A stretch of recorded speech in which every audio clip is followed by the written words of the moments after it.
Welcome to our viewers worldwide. I'm Carl Azuz for CNN Student News. Our first story this March 19th focuses on an apparent terrorist attack in the North African nation of Tunisia. It's a country between Algeria and Libya, population about 11 million. Officials say several gunmen entered a museum in Tunisia's capital on Thursday and killed at least 17 tourists and 2 others, one of them a Tunisian security officer. The terrorists also took hostages, but Tunisian law enforcement were able to end the siege and kill 2 of the attackers. Police are looking for 3 other gunmen. Tunisian Prime Minister Habib Assid called it a cowardly attack targeting Tunisia's economy. Tourism's a key part of that. The museum where the attack happened has exhibits of Tunisian art, culture, and history. It's right next to the Parliament building, which was evacuated. No group immediately took responsibility for the attack, but ties to the ISIS terrorist group are suspected. From North Africa to the Middle East, immediately after Israel's election on Tuesday, polls and local media indicated that 2 main political parties were locked in a dead heat. But when the actual vote count came in, it became clear that the party of current Prime Minister Benjamin Netanyahu won a major victory, taking 29 of the Knesset's 120 seats. Results are still unofficial, but most analysts expect Netanyahu to keep his job leading Israel. Time for our epic Thursday roll call. Which state is known as the Pine Tree State? Here's the main reason we asked. Tripp Middle School is there. In Turner, Maine, the Tigers are on the prowl. There are tons of Gators in the Sunshine State, but the ones at Island Coast High School are on today's roll. Hello, Cape Coral, Florida. And in St. Cloud, Minnesota, the North Star State, it's the Eagles of North Junior High School who round out our roll. About 50,000 people live on the Faroe Islands. They're roughly halfway between Scotland and Iceland. But thousands more will be there Friday to witness an event that lasts just 2 minutes, a total eclipse of the sun. The U.S. won't see one of those until 2017. In addition to the Faroes, parts of Europe, Northern Asia, and Northern Africa could see a partial eclipse. And as long as viewers don't look directly at it, they'll be fine. Long ago, ancient cultures around the globe looked to the skies in shock and bewilderment. Many believe they were watching the sun being eaten by an animal, like a dog or a mythical dragon. Now we know there's a more scientific explanation for one of nature's most spectacular displays, the solar eclipse.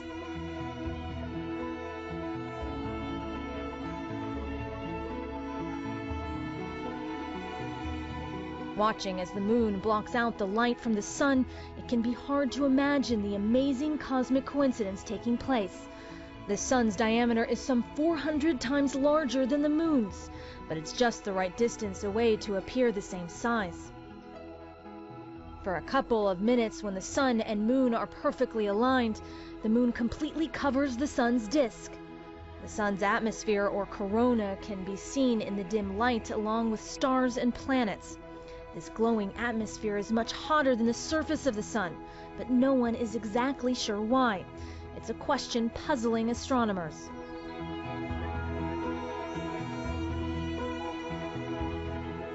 This so-called totality only exists in a narrow band, where the moon's shadow falls on the Earth. Outside this zone, some observers can see a partial eclipse, where it looks like a chunk has been taken out of the sun. It's not a phenomenon that will last forever. The moon is slowly moving away from the Earth, and one day it will appear too small in the sky to cover the sun completely.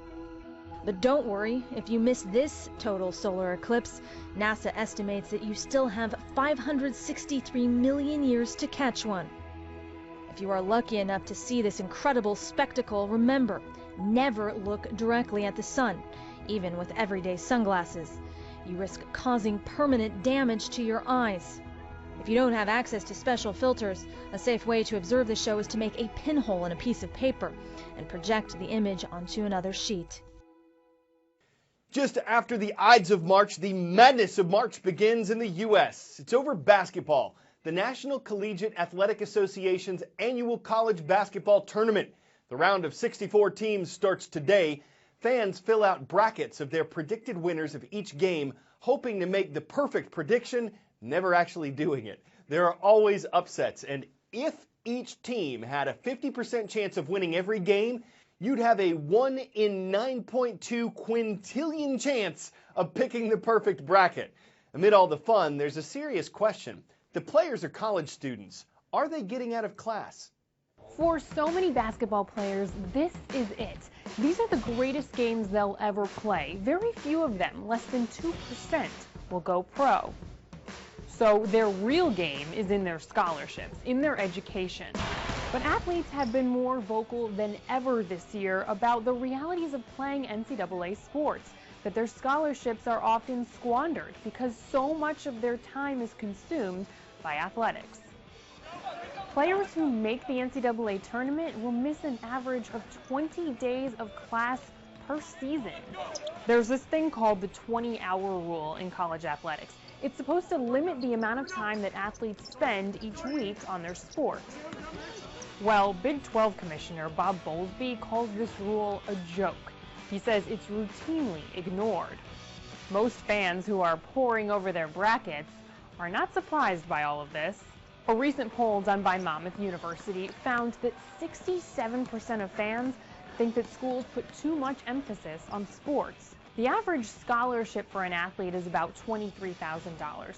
If you do the math, 13 scholarships athletes per team, 351 teams, that's about $105 million in scholarships.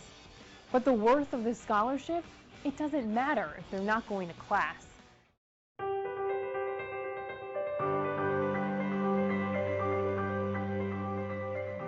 Joshua Williams leads a charity organization that aims to fight hunger. He's 13 years old, but here's the kicker. He started the company before he was 5. Joshua's grandmother had given him 20 bucks. Later that day, he saw a man with a sign that said, "Need money, need food." Joshua gave the man his 20 and decided to give his efforts toward helping others. Start signing in, people. Is everybody here signed in? When I was 4.5 years old, I found my purpose in life. We're gonna help around 100 families. We're gonna give them food. I looked for a foundation that would accept somebody my age. I didn't find any. So I came up with the idea of Joshua's Heart Foundation. Okay, you guys ready? Yeah. Joshua's Heart Foundation has no age limit. As long as you're able to pick something up, just come out and help us make a difference. It feels really good to be here. You did a really nice mitzvah. Since I started, I have given out over 650,000 pounds of food to over 30,000 individuals. Woo! Woo! We're gonna do one tuna. One tuna? One tuna. We need enough for everybody. Right now, we have over 1,200 youth volunteers. Perfect. Thank you. I'm grateful to know it's still young people that cares for other people. It's very important to develop connections and relationships with these people that we're helping. God bless you, God bless you, and thank you. If you want to make a difference, I have 3 bits of advice for you. 1, use your passion and purpose in life to help make a change in the community. 2, get your friends to help. 1, 2, 3, march! And 3, never give up.